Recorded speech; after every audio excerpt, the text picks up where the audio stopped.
2 வருஷமா வலிப்பு வாரது, கை கால் வரைப்பு, வயிற்று வலி. 2 வருஷமா வலிப்பு வரும். 1 மாசத்துக்கு எத்தனை தரம்? 1 மாசத்துக்கு ஒருக்கா வரும். இருக்கா? இயேசுவின் நாமத்திலே இப்ப வரைப்பு இருக்கா கையில?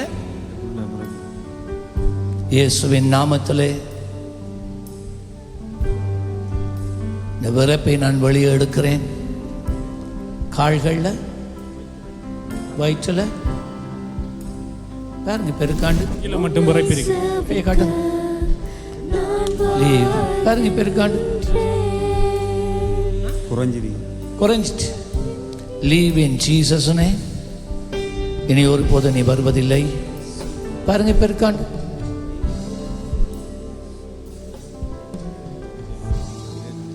இதுல மட்டும் பாருங்க பெருக்காண்டு. சரி சரியாயிட்டு. கரங்களை தட்டி வரைப்பெல்லாம் போய்